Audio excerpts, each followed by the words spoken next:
Hello everyone, welcome to MRGS classes. আমি দেবব্রত। সবাইকে শুভ সন্ধ্যা। আজকে ওয়েস্ট বেঙ্গল পুলিশ কিন্তু একটা গুরুত্বপূর্ণ নিয়োগের নোটিফিকেশান জারি করেছে।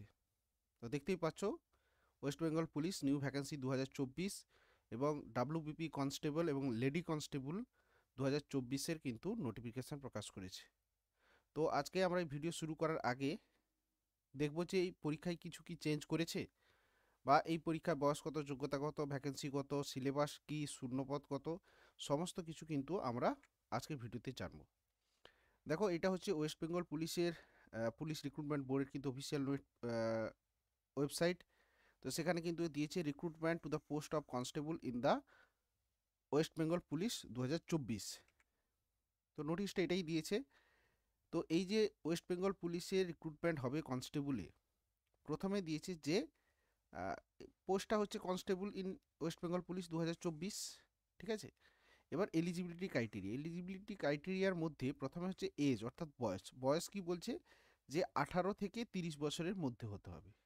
1/1/2024-এর মধ্যে 30 বছরের মধ্যে, অর্থাৎ 30 বছরের বেশি যেন না হয়, ঠিক আছে।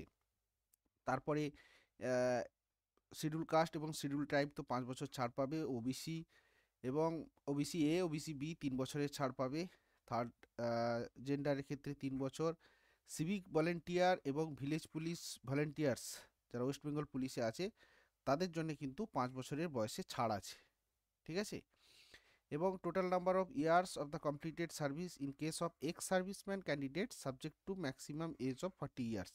অর্থাৎ এক্স সার্ভিসম্যানদের ক্ষেত্রে ম্যাক্সিমাম 40 ইয়ার্স পর্যন্ত সেটা কিন্তু ছাড়ের ব্যবস্থা আছে বয়সের ক্ষেত্রে। তাহলে প্রথম এজ হচ্ছে জেনারেল ক্যান্ডিডেট, যদি আমি ইউআর ধরি, তাহলে 18 থেকে 30 বছরের মধ্যে, ঠিক আছে। এছাড়া এরপরে আসি এডুকেশনাল কোয়ালিফিকেশান, অর্থাৎ শিক্ষাগত যোগ্যতা। শিক্ষাগত যোগ্যতা কি, যে ক্যান্ডিডেট মাস্ট হ্যাভ পাস্ট মাধ্যমিক examination from West Bengal board or equivalent. তাহলে এই পরীক্ষায় বসার জন্য শুধুমাত্র মাধ্যমিক পাস লাগবে, ঠিক আছে।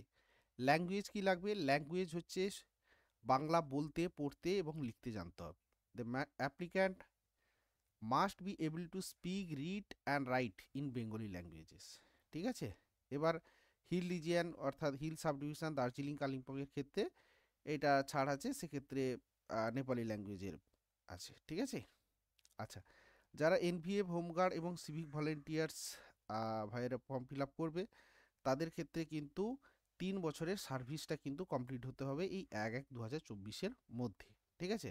এছাড়া যাদের ইউআর এর ক্ষেত্রে, যাদের ইকোনমিক্যাল ইউআর সেকশন সার্টিফিকেট আছে, তারাও কিন্তু ইডাব্লিউএস কোটায় ফর্ম ফিল আপ করতে হবে। কিন্তু তাদেরকে এই যে ফর্মটা as per specified format valid for 2023-24 or onwards for the financial year 22-23, ঠিক আছে। অর্থাৎ 23-24 সেশানে যারা ইডাব্লিউএস সার্টিফিকেট আছে, তারা কিন্তু অ্যাপ্লাই করতে পারবে ফাইন্যান্সিয়াল ইয়ারে, ঠিক আছে। তাহলে এডুকেশনাল কোয়ালিফিকেশান, শিক্ষাগত যোগ্যতা শুধুমাত্র মাধ্যমিক, বয়স হচ্ছে 18 থেকে 30-এর মধ্যে, ভাষা বাংলা বলতে লিখতে জানতে হবে। সিভিক ভলেন্টিয়ার, এনভিএফ, এদের ক্ষেত্রে 3 বছরের সার্ভিস পূর্ণ হতে হবে 1/1/2024-এর মধ্যে। ইডাব্লিউএস সার্টিফিকেট 2023-24 সালে থাকতে হবে, ঠিক আছে। আচ্ছা, এবার আসি অনলাইন অ্যাপ্লিকেশান ফর্ম কবে থেকে শুরু করা যাবে।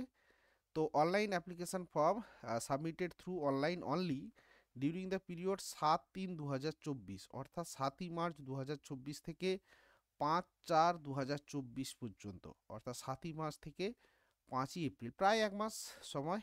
তাহলে ভালোভাবে ফর্মটা ফিল আপ করতে হবে। Applicants are advise to read information to applicants, অর্থাৎ তাদের যে ইনফরমেশানগুলো দেওয়া আছে সেইগুলো ভালো করে পড়ে নিয়ে তারপরে ফর্ম ফিল আপ করতে বলছে। যদি ভুল হয় সেক্ষেত্রে অ্যাপ্লিকেশান ফর্ম রিজেক্ট হবে। তাহলে মার্চের 7 তারিখ থেকে এপ্রিল মাসের 5 তারিখ পর্যন্ত এই ডাব্লিউবিপি কনস্টেবলের ফর্ম ফিল আপ চলবে, ঠিক আছে।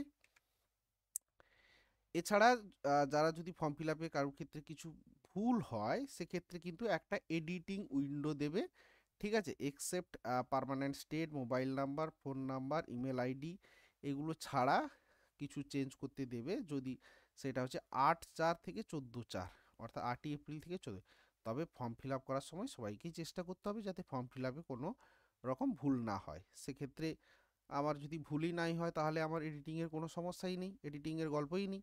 তো চেষ্টা করতে হবে ফর্ম ফিল আপ করার সময় যেন খুব সুন্দরভাবে ফর্ম ফিল আপটা করা যায়, যাতে কোনো রকম না ভুল হয়। ঠিক আছে, সব কিছু পড়ে নিয়ে সব কিছু যা যা বলেছি সেইটা আমরা আলোচনা করে দিচ্ছি, সেইভাবে আমরা করে নিলে কিন্তু কোনো সমস্যা হবে না। ঠিক আছে, এরপরে আসি ভ্যাকেন্সি। এটা খুব important.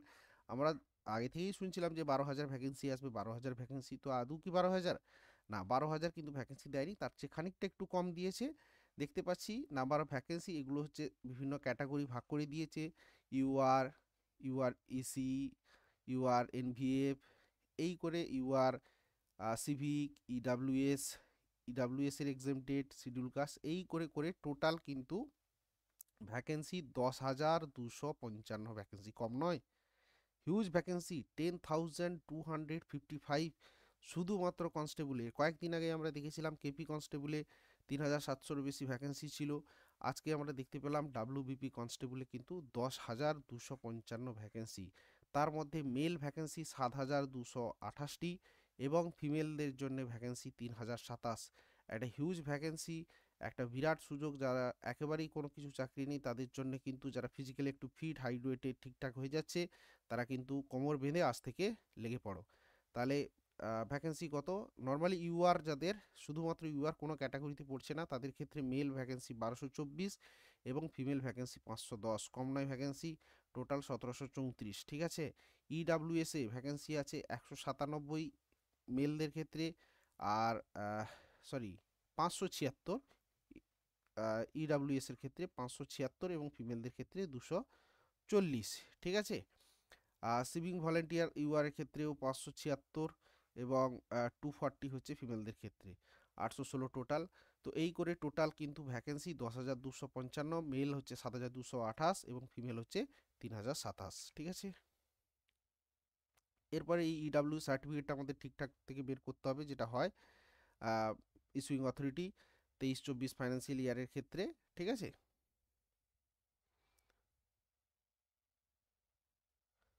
Issued for the financial year 22-23, অর্থাৎ 22-23-এ ফাইন্যান্সিয়াল ইয়ার আমরা যেটা 23-24-এ পেয়েছি। ঠিক আছে, এটা।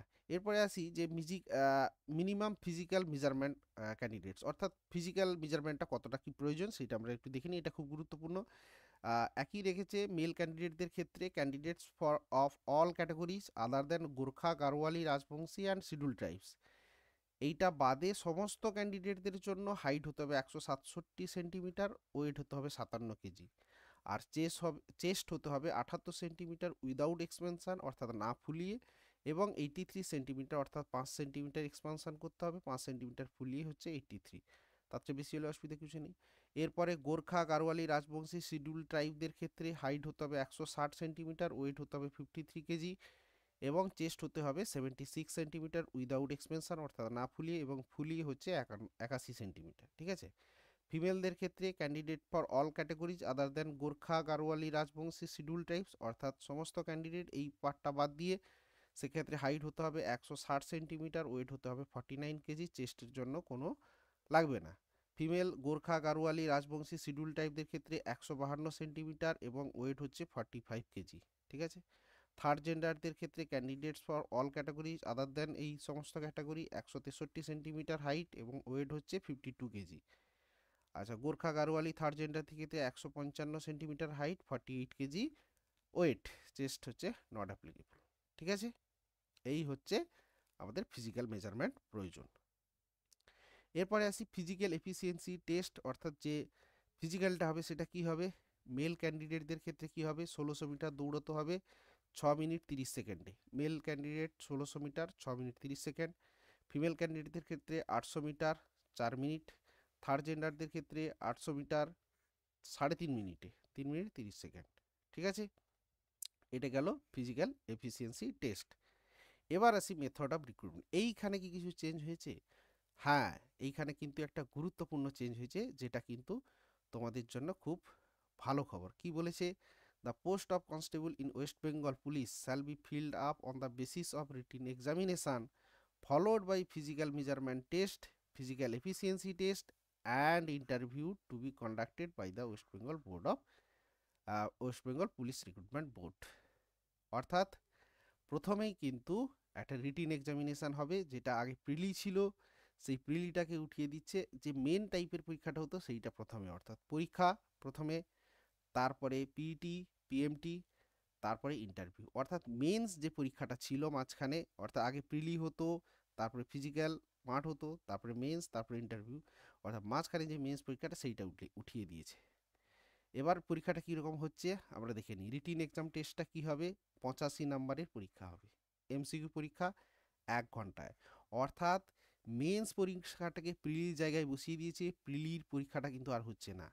কারণ আগে কখনো প্রিলিমস পরীক্ষায় কিন্তু ইংরেজি থাকতো না। এই যে সিলেবাসটা, প্যাটার্নটা, এটা কিন্তু মেন্স পরীক্ষায় থাকতো পুলিশ কনস্টেবল নিয়োগের, সেইটাকে কিন্তু এবার প্রথমে করছে, প্রথমেই ম্যাক্সিমাম বাদ দিয়ে দিবে, তারপরে যেটা পড়ে থাকবে সেটা ফিজিক্যাল পাস করবে, ইন্টারভিউ দেবে, চাকরি।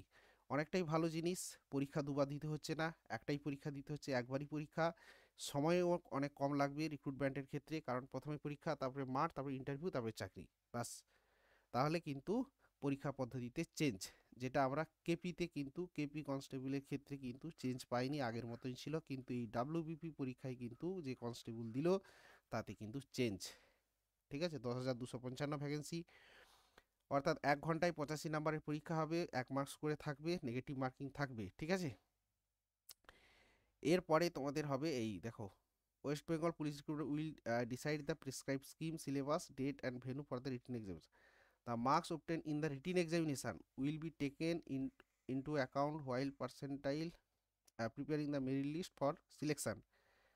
The board will have a direction to fix qualifying marks in the written examination for shortlisting candidates for the next stage of selection, that is physical measurement test. এবং question paper দুটো ল্যাঙ্গুয়েজে হবে, একটা হচ্ছে Bengali, একটা হচ্ছে নেপালি। অর্থাৎ 85 নাম্বারের পরীক্ষা হবে, তারপরে সেটা পাস করলে সেটা হচ্ছে তোমার ফিজিক্যাল টেস্টটা হবে। ঠিক আছে, এবার এই যে 85 নাম্বারের পরীক্ষার সিলেবাসটা কি থাকছে, থাকছে জিকে হচ্ছে 25 নাম্বার, ইংলিশ 10 নাম্বার, ম্যাথস হচ্ছে 25 নাম্বার, রিজনিং হচ্ছে 25 নাম্বার। এই দুটো জায়গা খুব গুরুত্বপূর্ণ, এটা আমি তোমাদের করাই। তো 25 25 50 ম্যাথস এবং রিজনিং, এটা করলেই কিন্তু তুমি খানিকটা অনেকটাই এগিয়ে যাবে। বাকি এখানে তো কিছুটা পারবে। তো ইংলিশ আর 25, জিকে 25 আর ইংলিশ 10, তো এই হচ্ছে টোটাল 85 নাম্বারের পরীক্ষা হবে। ঠিক আছে, এরপরে হচ্ছে ফিজিক্যাল মেজারমেন্ট টেস্ট হবে, যেটা আমরা আগে বললাম, তারপরে ফিজিক্যাল এফিসিয়েন্সি টেস্ট হবে, তারপরে কি হবে, ইন্টারভিউ 15 নাম্বার, ইন্টারভিউ 15 নাম্বার। ঠিক আছে, ইন্টারভিউ 15 নাম্বার, 15 নাম্বারে কিন্তু ইন্টারভিউ দিতে হবে। এবং এই যে প্রথমে পরীক্ষা হয়েছিল রিটিন এক্সামিনেশান এবং ইন্টারভিউ, এই দুটোর উপরে কিন্তু একটা মেরিট লিস্ট তৈরি হবে। যারা ফিজিক্যাল কোয়ালিফাই করলে তো ইন্টারভিউতে যাবে, তো সেই রিটিন এক্সাম এবং ইন্টারভিউটা মিলে কিন্তু ফাইনাল মেরিট লিস্টটা তৈরি হবে। তারপরে হবে ডকুমেন্ট ভেরিফিকেশান এবং তারপরে হবে মেডিকেল এক্সামিনেশান, তারপরে কিন্তু জয়েন করে যাবে তুমি পুলিশে, ট্রেনিং হবে 6 মাস, তারপরে তুমি কিন্তু posted as a constable West Bengal পুলিশে। ঠিক আছে, পিরিয়ড অফ অ্যাপ্লিকেশান এখনই বললাম 7ই মার্চ থেকে 5 এপ্রিল পর্যন্ত ফিল আপ করা যাবে। ঠিক আছে, আচ্ছা, অ্যাপ্লিকেশান ফি কত লাগবে, all category except schedule caste schedule tribe of West Bengal only 170 টাকা, 150 টাকা ফি, প্রসেসিং চার্জ 20, মোট 170 টাকা লাগবে। শিডিউল কাস্ট হলে 20 টাকা দিতে হবে, শিডিউল ট্রাইব হলে 20 টাকা দিতে হবে। ঠিক আছে, বাকি এই হচ্ছে ফর্ম ফিল আপের ফিজ। ঠিক আছে, আচ্ছা, কোন ওয়েবসাইট থেকে ফিল আপ করা যাবে, https.prbwb.gov.in অথবা wbpolice.gov.in। ঠিক আছে, এবং এই যে পুরো রিক্রুটমেন্টের ডাব্লিউবিপি কনস্টেবলের যে নোটিফিকেশান, এটা কিন্তু আমাদের টেলিগ্রাম চ্যানেলে দেওয়া আছে। ঠিক আছে, সরি, নোটিফিকেশানটা কিন্তু আমাদের এমআরজিএস ক্লাসেস ইউটিউব চ্যানেলে কিন্তু দেওয়া আছে, এখান থেকে পাবে, অথবা এই ওয়েবসাইটে গেলেও তোমরা পেয়ে যাবে। ঠিক আছে, এরপরে আর একটা গুরুত্বপূর্ণ জিনিস আসি, দুটো জিনিস, সেটা হচ্ছে ফটো আপলোড। ঠিক আছে, একটা হচ্ছে ফটো এবং একটা সিগনেচার, এই দুটো জিনিস কিন্তু আপলোড করতে হবে। ঠিক আছে, ফটোটা বলছে not more than 3 months old. ঠিক আছে, পাসপোর্ট সাইজ ফটো হবে, স্ক্যান করতে হবে ফটোকপি, এবং সিগনেচারকেও স্ক্যান করতে হবে, সেটা জেপিজে ফরম্যাটে নিতে হবে, তারপরে সেটা কিন্তু দিতে হবে। ফটোগ্রাফের সাইজ হবে 10 থেকে 50 কেবির মধ্যে। ঠিক আছে, 10 থেকে 50 কেবির মধ্যে কিন্তু হবে। Any mismatch will lead to their admittance in the process of the selection. আচ্ছা, তো photograph of the candidate should satisfy the following primary requirement বলছে। ফটোটাকে 3 মাসে পুরনো হতে হবে, বেশি পুরনো হওয়া চলবে না, ঠিক আছে। Facing forward and looking straight into the camera, must be white background with contrast contrast, অর্থাৎ হোয়াইট ব্যাকগ্রাউন্ডে ছবি তুলছো তুমি, দিয়ে সাদা জামা পরে ছবি তুলছো, সেটা কিন্তু যেন না হয়, ঠিক আছে। হোয়াইট ব্যাকগ্রাউন্ড যখন থাকবে আমাদের চেষ্টা করতে হবে একটা ডিপ শার্ট পরে কিন্তু ছবিটা তুলতে, তাতে কিন্তু ছবিটা আমাদের ভালো আসে। সবসময় হোয়াইট ব্যাকগ্রাউন্ডের ক্ষেত্রে একটা ডিপ কালারের শার্ট পরে ছবি তুলে ছবিটা আমাদের পরিষ্কার আসে। যদি হোয়াইট কালারের সঙ্গে আমরা লাইট কালার করি সেক্ষেত্রে কিন্তু ছবিটা পরিষ্কার ভালো অতটা ভালো আসে না, দেখতেও ভালো লাগে না, ঠিক আছে। তো ছবিটা একটু ভালো করে দিতে হবে। উইদাউট এনিথিং কভারিং ফেস যেন কোনো কিছুতে কভারিং না থাকে, হেড কভার যেন না থাকে, চোখ যেন খোলা থাকে, ঠিক আছে। সানগ্লাস যেন পরা না থাকে, হ্যাঁ, সানগ্লাস, টিন্টেড গ্লাস এইগুলো যেন না থাকে, ঠিক আছে। আচ্ছা, আহ, এরপরে সিগনেচারটার ক্ষেত্রে কিন্তু 5 থেকে 20 কেবি দিতে হবে, ঠিক আছে। 5 থেকে 20 কেবি হচ্ছে সিগনেচারটাকে দিতে হবে, এবং সিগনেচারটা ঠিকঠাক করে দিতে হবে। আচ্ছা, এই ডাইমেনশানটা দেখে নিতে হবে ফটোগ্রাফ এবং সিগনেচারে।